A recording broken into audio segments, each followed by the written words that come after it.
Hey everyone, just a small video, a couple minutes long, of just showing two of my particularly favorite tools in my repertoire that I own. The first one is the Heckler & Koch VP9 Tactical that I've owned for a couple of years, and most recently, the one below it is the VP9SK, which has been out for about a year or so, but was very lucky thanks to Prasky Gunworks that I was able to work out a consignment deal with my wife's Smith & Wesson M&P9c and be able to pick up this VP9SK. The SK stands for subcompact, but as I'll explain in a couple of minutes, it's not really as small as they would think the word subcompact would be. I'll first give a small description about the standard VP9 Tactical. My VP9 Tactical is a full-sized pistol that's for 9mm. As you can tell, it's got an extended barrel that is made for suppressor use. It's got an Olight PL2 mini light up to 400 lumens to light up the darkness, because I do want to be able to search in the night in my home. Got that. It's a 15-round magazine that's used here, but you can have extensions to make them up to about 21 if necessary. Quick blurb, just to let you know, I always clear weapons, so I'll let you know that the magazine is clear. There's no rounds in the magazine, as well as the chamber is completely empty. As I was saying, I have a whole nother video that's specifically for this particular weapon, so I'll get into that in a second. But I do like the fact that they came with a smaller version, the SK, which is much nicer for concealed carry. The larger one I don't really conceal carry, it's just too large. But the smaller one will be mainly for my wife and her concealed carry outside of what she uses now, which is a smaller shield. Like I said, shameless plug, weapons are clear, nothing in the chamber, nothing in the magazine here. The reason why I like these particular pistols is because of the fact that it's very customizable for the person to be able to have a good grip with. It comes with removable back straps that's changed out by a punch pin. So you have the back strap here, and then you have the side straps you can change. And with what's included in the equipment, it gives you about 27 combinations of grips to be able to use. So after a bit of finagling, my wife chose to keep the medium size backstrap, which comes out of the box, but then stayed on her weak side, which is the left side, the medium size side strap, and on the strong side, she goes with the large side strap.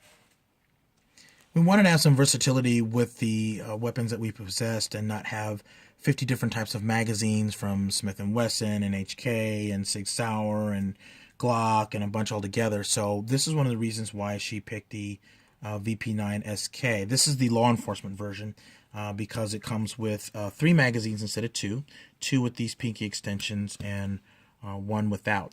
But what we found was the most intriguing part was the fact that if you have a standard VP9 or a P30, this same magazine, that's a 15-round magazine, fits right in, just like as they do with the Glock. So they do work with one another.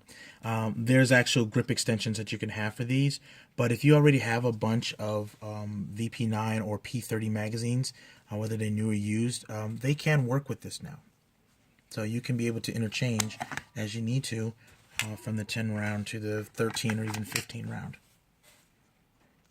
I'm actually going to compare this with my actual carry, which is a Sig Sauer P320 compact model.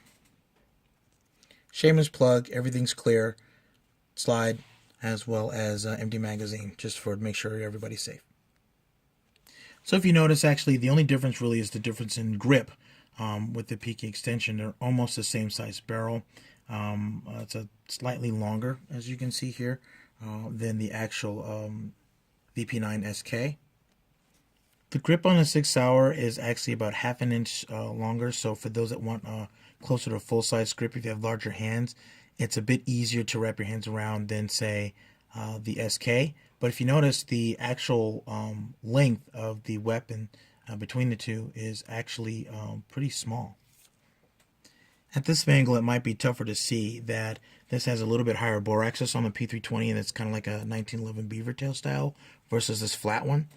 But it's really still fits well in the hand, especially with the changeable straps. This is the SK compared to an M&P9 Shield. This is actually my father's Shield. As you can tell, it's vastly thinner from the two. This is an 8-round capacity versus 10 rounds in the VP9SK. Unlike the SK, like its larger brother, it is completely ambidextrous with a central paddle mag release.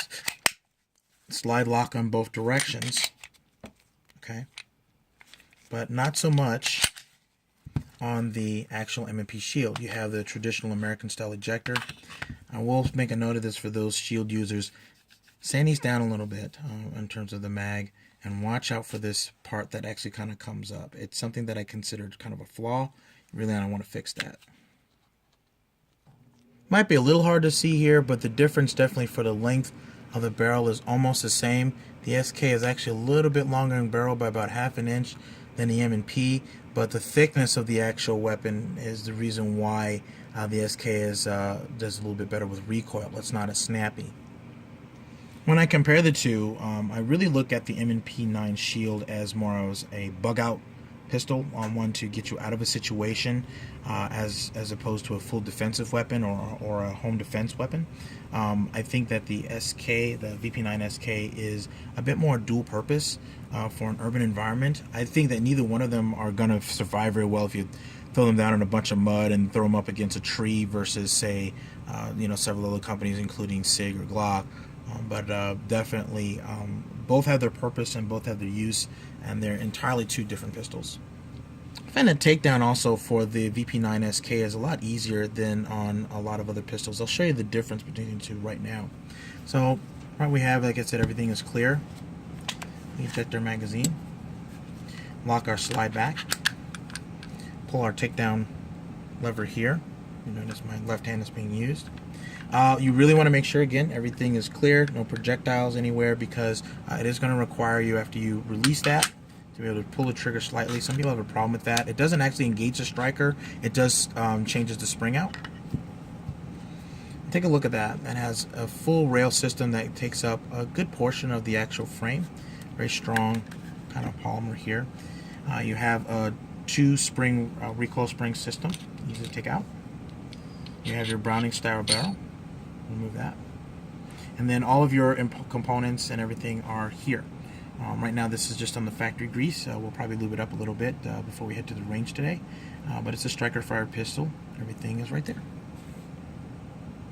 Assembly is just as quick. Install your barrel here. Recoil spring. Make sure that it's set in the right place in the center. For those that haven't taken down a type of polymer pistol before, this actually becomes second nature. Make sure that it goes around the guide rails on the frame. Take it all the way back to the lock position. Push that up. Take down frame here. Close it. And then do a double check. Locks back without a problem. And you're done. My SIG P320 also has a much simpler takedown system. As you can see, the Olight Mini is mounted on there now. This is actually comparable to the Surefire XC1. They want like $300 for that kind of thing. I don't and cannot afford something like that, so I got something a lot less expensive but extremely well built quality, and they even make holsters for it. Like the VP9SK, extend the magazine out, lock the slide back, make sure everything's clear. Takedown lever here is a little bit more difficult. You'll see here in this upper portion here. But no trigger is necessary. As you can see, you have your recoil spring, you have your barrel taken together. You're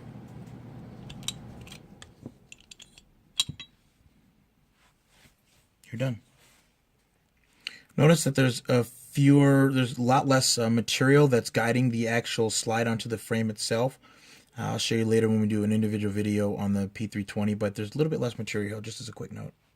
Just to save time, I put that back together, just to be quick about it. So, in essence, I am very pleased, once again, that I have been a purchaser of these particular pistols. Once again, I want to thank Prasti Gunworks for a lot of their help, and I really can't wait to take these to the range, and I'm going to take those tonight, so I'll keep you updated as to some details, and probably do some filming and shooting. Take care, and thanks again.